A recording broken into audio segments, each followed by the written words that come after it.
হস্তমৈথুন এই একটা বিষয় নিয়ে আপনার মাথায় হয়তো অনেক দিন ধরেই অনেক রকমের প্রশ্ন ঘুরছে যে এটা ভালো নাকি খারাপ, বীর্য কি শরীরে জমিয়ে রাখার জন্য নাকি বের হয়ে যাওয়ার জন্য, এতদিন ধরে যা যা করেছি এর জন্য কি ভবিষ্যতে কোনো সমস্যায় পড়ব। সত্যি কথা বলতে এই প্রশ্নগুলো একদমই বাস্তব, কিন্তু সমস্যা হচ্ছে এই বিষয় নিয়ে আমরা বেশিরভাগ সময় পরিষ্কার বৈজ্ঞানিক কোনো উত্তর পাই না। ফলে আমাদের মনে বিভিন্ন রকম সন্দেহ, ভয় আর অপরাধবোধ জন্মে যায়। অনেকেই লক্ষ্য করেন হস্তমৈথুন করার পর হঠাৎ একটা গিল্ট আসে, শরীরটা একটু দুর্বল মনে হয় আর মাথায় জাস্ট একটা কথাই ঘোরে, আর কখনো এই বাজে কাজটা করবই না। অ্যান্ড এই অনুভূতিটা এতটাই কমন যে প্রায় সবাই জীবনে কখনো না কখনো এটা অনুভব করেছে। কিন্তু এখানে একটা গুরুত্বপূর্ণ বিষয় বুঝতে হবে, শরীর প্রতিদিনই নতুন স্পার্ম তৈরি করে, এটা একটা কন্টিনিউয়াস প্রসেস। তাই শুধু বীর্য বেরিয়ে যাওয়ার জন্য শরীর শেষ হয়ে যায় এটা বাস্তবের সঙ্গে পুরোপুরি মেলে না। তবে যখন এটা বারবার ঘটে তখন শরীরের থেকে বেশি আমাদের মাইন্ড প্রভাবিত হয়। তখনই সমস্ত ক্লান্তি, লো এনার্জি বা মোটিভেশন কমে যাওয়ার মতো অনুভূতি আসে। আরেকটা বাস্তব দিক হলো, অনেকেই জানেন এটা অতিরিক্ত করা ঠিক না, তবুও তারা নিজেকে থামাতে পারে না। বিশেষ করে যখন পণ্যের মতো জিনিস সামনে আসে তখন ব্রেনের ইম্পালস কন্ট্রোল কমে যায়। এটা শুধু ইচ্ছাশক্তির সমস্যা না, বরং ব্রেনের রিওয়ার্ড সিস্টেমের সাথেও জড়িত। অনেকের মনে হয় বীর্যের মধ্যে এত শক্তি আছে যে এটাকে ধরে রাখা খুব কঠিন, তাই কেউ জোর করে বন্ধ করতে গেলেও শরীর কখনো কখনো নাইটফলের মাধ্যমে নিজে থেকেই রিলিজ করে দেয়। এই পুরো বিষয়টা তাই শুধু শরীরের না, বরং মাইন্ড, হ্যাবিট আর বায়োলজি সব কিছুর মিশ্রণ। আর এই কারণেই এত বেশি কনফিউশন আর ফ্রাস্ট্রেশন তৈরি হয় সমস্ত মানুষের মধ্যে। সো এভাবেই কি আপনার জীবন ফ্রাস্ট্রেশনের মধ্যে দিয়ে কাটবে? আর এইরকমই সমস্ত প্রশ্নের অ্যান্সার পেতে আজকের এই ভিডিওটি শেষ পর্যন্ত অবশ্যই দেখুন। তো চলুন শুরু করা যাক। তো সবার প্রথমে জানবো হস্তমৈথুন করা কি খারাপ। তো এক কথায় যদি বলি, হস্তমৈথুন নিজে থেকে কোনো কিছু খারাপ নয়, এটা মানুষের শরীরের একটা স্বাভাবিক আচরণ।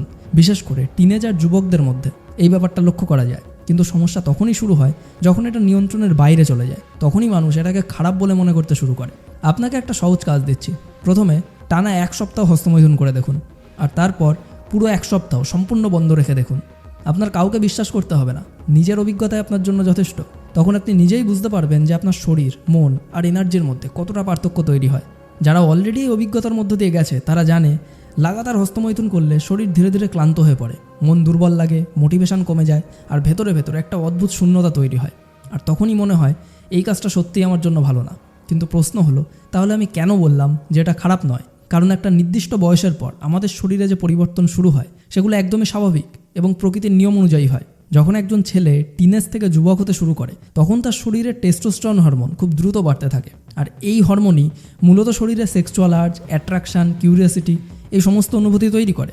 আর এই সময় হঠাৎ করে মাথায় নতুন নতুন চিন্তা আসা, শরীরে অদ্ভুত উত্তেজনার অনুভব হওয়া, এগুলো কোনো ভুল না, বরং এটা প্রমাণ করে যে আপনার শরীর সঠিকভাবে ডেভেলপ করছে। আর বিজ্ঞান অনুযায়ী এই আর্জটা না থাকলে মানুষ কখনোই রিপ্রোডাকশনের দিকে এগোতোই না, আর পৃথিবীতে কোনো প্রজাতিরই অস্তিত্ব তাহলে টিকেই থাকতো না। কিন্তু আমাদের বর্তমান জীবনে কি হয়, যে এই ন্যাচারাল আর্জগুলি যখন শরীরে তৈরি হয় তখন অনেকেই সেই চাপ বা উত্তেজনা কমানোর জন্য হস্তমৈথুন করে। আর এই পর্যন্ত সব কিছু মোটামুটি মানা যায়, যেটা শরীরের একটা ন্যাচারাল রিলিজ মেকানিজমের মতো অনেকে মনে করে। কিন্তু আসল সমস্যা শুরু হয় অন্য জায়গা থেকে। বর্তমান সময়ে আমরা ন্যাচারাল ট্রিগারের জন্য অপেক্ষা করি না, আমরা প্রথমে নিজেরাই ট্রিগার তৈরি করি। যেমন মোবাইল দেখে, ইনস্টাগ্রাম দেখে, পর্ন দেখে, রিলস দেখে, শর্ট ভিডিওস দেখে।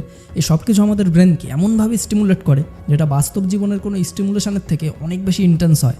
যেমন ধরুন, আগে আপনি দিনে একবার স্বাভাবিকভাবে আর্জ অনুভব করতেন, কিন্তু এখন হয়তো আপনি দিনে 5 থেকে 6 বার আর্টিফিশিয়ালভাবে সেই আর্জ তৈরি করছেন।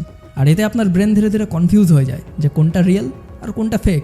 আর এই কারণেই আপনার ব্রেনের ডোপামিন সিস্টেম, যেটা আসলে প্লেজার আর রিওয়ার্ডের মধ্যে একটা কন্ট্রোল রাখে, সেটা ওভারলোড হয়ে যায়। আগে যেটাতে আপনি আনন্দ পেতেন সেই কাজে আপনি তখন আর আনন্দ পান না। তখন আপনার ব্রেন আরও বেশি স্টিমুলেশন চায়, আরও নতুন, আরও ইন্টেন্স চায়। আর এই জায়গাটাই হলো সবচেয়ে বেশি ডেঞ্জারাস, কারণ তখন এটা আর আপনার চয়েস থাকে না, এটা আপনার কম্পালশন হয়ে যায়। আপনি তখন জানেন যেটা করা উচিত নয়, কিন্তু তবুও আপনি ছাড়তে পারেন না। আপনি বারবার ডিসাইড করেন যে আজ থেকে বন্ধ, কিন্তু কিছু সময় পর আবার সেই একই সাইকেল আপনি রিপিট করেন। বাট এটা কেন হয়? কারণ তখন এটা শুধু আপনার ইচ্ছাশক্তির খেলা না, এটা এখন আপনার ব্রেনের ওয়্যারিংয়ের সাথে জড়িত। যখন আপনি বারবার এই একই কাজ করেন, ব্রেন সেই প্যাটার্নটাকে স্ট্রং করে ফেলে।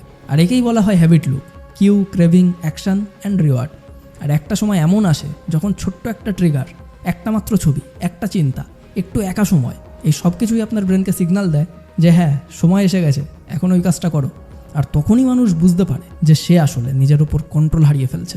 আর এই জন্যই বলা হয় হস্তমৈথুন নিজে থেকে খারাপ না, কিন্তু আর্টিফিশিয়াল স্টিমুলেশন দিয়ে এটাকে বারবার ট্রিগার করা, এটাই হলো সবথেকে বড় সমস্যা। অনেকেই মনে করে বীর্য শরীরে জমিয়ে রাখলেই শক্তি বাড়ে, আর বের হয়ে গেলে শরীর দুর্বল হয়ে যায়, কিন্তু বাস্তবটা একটু ডিফারেন্ট। শরীর প্রতিনিয়ত স্পাম তৈরি করে, এটা একটা চলমান প্রসেস। আপনি খাচ্ছেন, ঘুমাচ্ছেন, আপনার বডি অটোমেটিকলি এই প্রোডাকশান চালিয়েই যাচ্ছে। আর যখন শরীরে এক্সেস বীর্য জমে যায় তখন শরীর নিজেই সেটাকে ব্যালেন্স করার চেষ্টা করে। তাই অনেক সময় অনেকের নাইট ফল হয়, যেটা হলো শরীরের একটা সেলফ রেগুলেশন, মানে শরীর নিজেই জানে কতটা রাখা দরকার আর কতটা বের করা দরকার। কিন্তু যখন আপনি নিজের কন্ট্রোল ছাড়াই বারবার এটাকে রিলিজ করতে শুরু করেন, তখন শরীরের সাথে সাথে আপনার মাইন্ডও ড্রেন হতে শুরু করে। তখন আপনি শুধু ফিজিক্যাল না, মেন্টালিও এক্সস্টেড অনুভব করেন। আর এর ফলে সব ভিডিওতে যে আমি বলি বীর্য ধরে রাখলে মানুষ পাওয়ারফুল হয়ে যায়, এই কথার মধ্যেও একটা ফিজিওলজিক্যাল ট্রুথ আছে। কারণ যখন আপনি নিজের ওই স্ট্রংগেস্ট আর্টসটাকে কন্ট্রোল করতে পারেন, তখন আপনার ব্রেন একটা সিগন্যাল পায় যে আমি নিজের উপর কন্ট্রোল রাখতে পারি। আর এই কনফিডেন্স ধীরে ধীরে আপনার জীবনের অন্য সমস্ত জায়গাতেও রিফ্লেক্ট করে, যেমন স্টাডিজ, ওয়ার্ক, রিলেশনশিপ, সব কিছুতেই। তাই এই প্রসেসে পাওয়ার তো আসে, কিন্তু সেটা কোথা থেকে? হ্যাঁ, বীর্য থেকে তো আসে, কিন্তু তার সাথে সাথে পাওয়ার আসে আপনার কন্ট্রোল থেকে, আপনার ডিসিপ্লিন থেকে, আর নিজেকে ম্যানেজ করার সেই ক্ষমতা থেকে। আর এরপরেও অনেকে প্রশ্ন করে যে এতদিন যা করে ফেলেছি তার জন্য কি ভবিষ্যতে আরও সমস্যা হবে? আর এই প্রশ্নটা খুব কমন, এর সাথে অনেক ফিয়ারও জড়িয়ে থাকে। কিন্তু বাস্তবটা হলো, যদি কেউ অনেক দিন ধরে বারংবার এই প্যাটার্ন ফলো করে, তাহলে তার শরীর আর মাইন্ড কিছুটা ইমব্যালেন্সে চলে যেতেই পারে। যেমন লো এনার্জি, সবসময় lack of focus, irritability, anxiety, এইগুলো সমস্ত দেখা দিতে পারে। কিন্তু একটা ভালো খবরও হলো, আমাদের শরীর অসাধারণভাবে অ্যাডাপ্টেড। মানে আপনি যখন ধীরে ধীরে আপনার এই হ্যাবিটসকে আবার চেঞ্জ করতে শুরু করবেন, তখন আপনার শরীরও কিন্তু নিজেকে অ্যাডজাস্ট করে আবার আগের পজিশনে ফিরে যেতে চাইবে। হ্যাঁ, শুরুর দিকে কিছুটা আনকমফোর্টেবল ফেজ আসতে পারে, আপনার প্রচণ্ড অস্বস্তি হবে, আপনি কিছুতেই এটা ছাড়তে পারবেন না।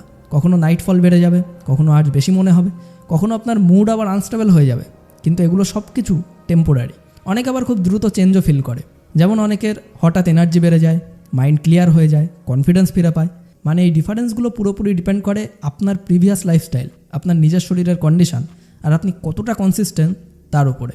তাই সবশেষে এটাই বোঝা যায় যে এই লড়াইটা আসলে আপনার শরীরের সাথে তো আছেই, কিন্তু তার থেকেও বেশি হলো আপনার মাইন্ডের সাথে। আপনি যদি বারবার নিজেকে বলেন যে আমি পারবো না, তাহলে কিন্তু আপনি সত্যিই কখনো পারবেন না। আর যদি আপনি একবার বুঝে ফেলেন যে এটা আসলে একটা প্যাটার্ন, আমি এটাকে চেঞ্জ করব, হ্যাঁ আমি পারবোই, তাহলে সেখান থেকে আপনার কন্ট্রোলে ফিরে আসা কিন্তু খুব সহজই হবে।